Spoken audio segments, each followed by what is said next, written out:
Buenas noches, hermano. El Señor les continúe bendiciendo. Amén.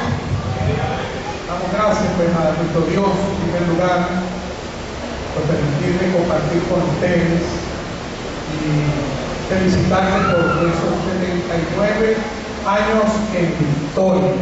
Gloria a Dios por eso. ¿Cuánto de gloria a Dios por eso? Amén. Qué bueno es Dios, hermano. Y de verdad me siento contento. Gracias por este privilegio de poder compartir con ustedes la palabra. Esperamos pues que el Señor pues haga cosas hermosas en medio nuestro. Amén. Venimos de la ciudad de Maracaibo, como lo dijo la pastora Inés.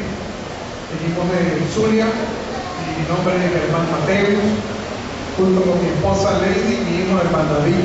Estamos en el municipio de San Francisco, que está muy cerca, colinda con el municipio de Maracaibo. Allí estamos pastoreando la iglesia Roca Firme, así que reciban un saludo y felicitaciones de la iglesia Roca Firme también. Amén.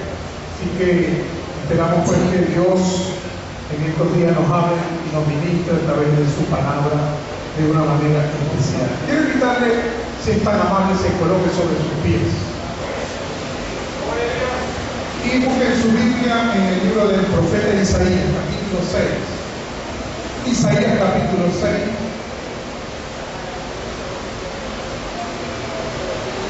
Versículo número 1. Isaías, capítulo 6, versículo número 1. Yo quiero que usted le diga a la persona que está a su lado esta palabra que va a bendecir. Ahora diga, esta palabra me va a bendecir a mí. Amén. Gloria al Señor. Isaías capítulo 6, versículo 1. ¿Lo tienen, hermanos? Dice así la Biblia, que es la palabra de Dios. En el año que murió el rey Usías, vi yo al Señor sentado sobre un trono alto y sublime, y sus faldas llenaban el templo. Por encima de él había serafines, cada uno tenía 6 alas, con 2 cubrían sus rostros, con 2 cubrían sus pies, y con 2 volaban. Y el uno al otro daba voces diciendo: Santo, Santo, Santo, Jehová de los ejércitos, toda la tierra está llena de su gloria. Levante su mano al cielo y vamos a darle gracias al Señor en esta noche. Señor, te bendecimos y te adoramos una vez más. Gracias, Jesús, por esta noche. Aleluya. Señor, gracias por este privilegio maravilloso, donde podemos reunirnos como iglesia para adorarte, para exaltarte, para bendecirte. Oh Dios, para darte la gloria a ti, Señor. Tú eres digno de ser adorado. Aleluya. Tú eres digno, Señor, de ser reverenciado. Gracias porque en esta noche, Señor, tu palabra nos va a hablar de una manera especial. Tu palabra nos va a ministrar. Ministranos a través de tu palabra. Háblanos a través de tu palabra, Señor. Que podamos, Dios, en esta noche salir, oh Dios, entendiendo el propósito por el cual, oh Dios mío, envías esta palabra para nuestra vida. Señor, yo creo que tu palabra no va a volver a ti vacía. Así lo dice tu palabra, que tiene un propósito y que ese propósito se va a cumplir esta noche, Señor. Gracias porque tu palabra va a restaurar. Gracias porque tu palabra, oh Dios, va a fortalecer. Gracias porque tu palabra va a consolar. Gracias porque tu palabra va a edificar nuestra vida, Señor. Oh, por eso te adoramos. Aleluya. Y te bendecimos esta noche. Muchas gracias, Señor. En el nombre de Jesús. Amén. Pueden sentarse, querido hermano. Permítanme compartir con ustedes el tema el mayor de los encuentros. El mayor de los encuentros. Permítanme también referirme brevemente a la historia, ya que ella nos habla de un sinnúmero de encuentros que marcaron una huella indeleble corazón de algunos hombres. Encuentros que no solamente marcaron vidas de hombres, sino de naciones y continentes. Encuentros que de alguna manera restauraron vidas y que proyectaron a personas y a ministerios que de alguna manera estaban atravesando momentos de crisis y momentos de grandes dificultades. Uno de estos encuentros que la historia los describe es el encuentro de Alejandro el Grande, el hombre extraordinario como lo fue Alejandro el Conquistador. Su biógrafo dice que iba a recibir el gobierno panhelénico de aquel tiempo. Alejandro era un gran diplomático, un gran estadista, era un hombre de guerra, era un hombre que había alcanzado gran éxito, gran fama, gran prestigio, había alcanzado todo lo que él se había propuesto en su vida, era un hombre prácticamente una leyenda en aquel tiempo viviente, y cuando iba a la ciudad de Corinto para recibir el gobierno panhelénico, iba rodeado de sus súbditos, él iba rodeado lleno de pomposidad, lleno de una gran petulancia, estaba lleno de soberbia y de orgullo, y le dijeron que en la entrada de la ciudad estaba el filósofo griego llamado Diógenes, a la entrada de la ciudad, en un tonel, quien había renunciado a todo lo que tenía, y Alejandro el Grande se acercó donde estaba el filósofo cínico Diógenes, y le dijo: Diógenes, ¿qué quieres que haga por ti? El filósofo lo miró y le dijo: que te apartes, ¿no ves que no permites que el sol me dé la cara? No entiendes, no comprendes que estoy pensando y reflexionando, estoy analizando acerca de la existencia del ser humano y de Dios. Alejandro se acercó y le dijo: ¿y cuál es la conclusión? ¿A cuál conclusión has llegado? Y él dijo: yo he llegado a la firme convicción y conclusión, aleluya, que hay un Dios supremo, que hay un ser supremo que creó el cielo y la tierra, y ese ser supremo es real y vive para siempre. Alabado sea su nombre, aleluya. ¿Sabe? Aquel encuentro marcó la vida de aquel hombre extraordinario llamado Alejandro el Grande. Era una antítesis, el hombre que lo había alcanzado todo, que lo tenía todo, y el hombre que había renunciado a todo por buscar la razón del ser humano y la existencia de Dios. Otro encuentro extraordinario que también nos narra la historia es la del Kaiser de Alemania llamado Federico el Grande.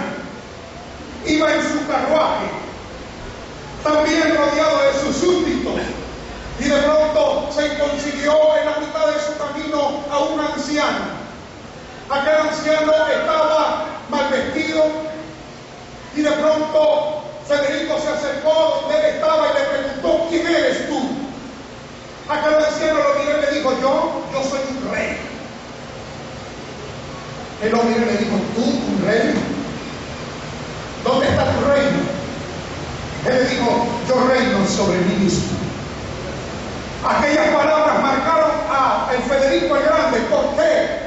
Porque era un hombre que se dejaba arrastrar por sus pasiones y por sus deseos desordenados. Él le dijo: ¿y cómo tú puedes reinar sobre ti mismo? Él le dijo: sí, yo puedo reinar sobre mí mismo, porque he conocido a Jesucristo como mi Señor y como mi Salvador, y ahora Él es mi Rey y Él es mi Señor. Aleluya, y gloria al nombre de Jesucristo.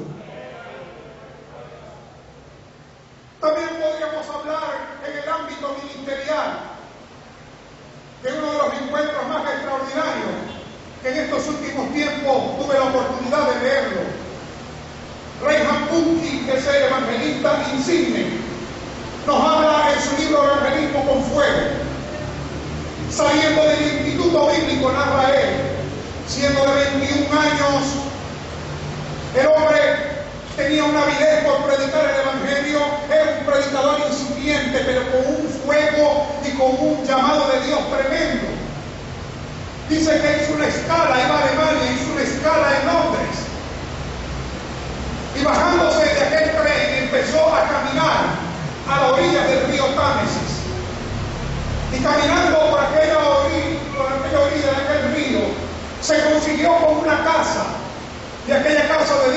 decía, esta es la casa de George Jeffrey. Aquel muchacho se impresionó y dijo, ¿cómo es posible?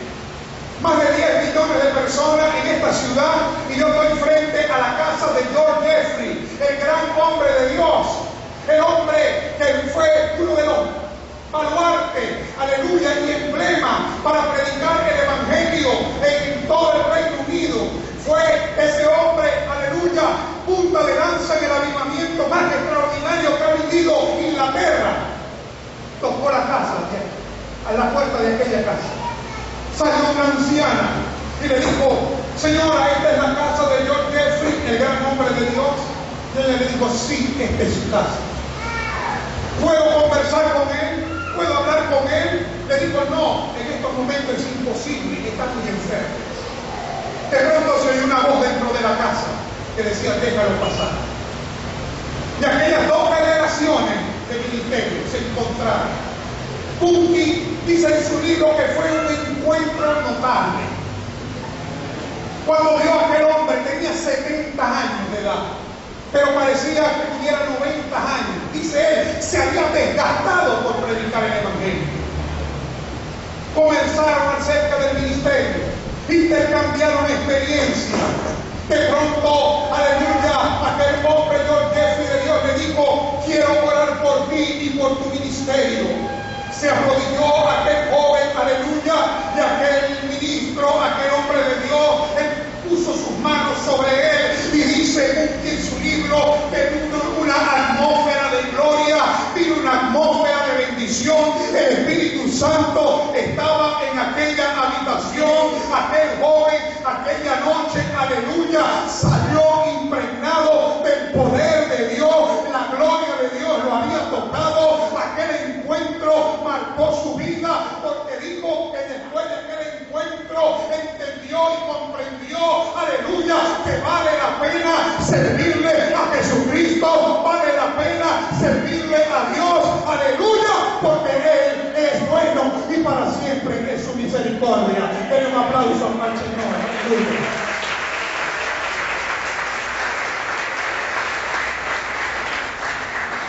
Miren este pasaje, hermano. Es una historia fascinante, tremenda, poderosa y muy reveladora. Algunos estudiosos dicen que el profeta Isaías tuvo una revelación tremenda y la describen teológicamente como una teantropía o una retroproyección en el espíritu. Eso no es lo importante. Lo importante es que el profeta tuvo una visión en un momento coyuntural en su vida, en un momento crucial para su ministerio. Recordemos que Dios lo había llamado en medio del sincretismo religioso, en medio de la indiferencia del pueblo. Dios llamó al profeta Isaías, pero dicen los historiadores que producto de aquella afinidad, de aquel vínculo familiar con su primo hermano, el rey Usías, el profeta entonces olvidó su ministerio. Se olvidó de la tarea y de la labor que Dios lo había llamado, porque ahora estaba deleitándose y gozando de aquellos beneficios que como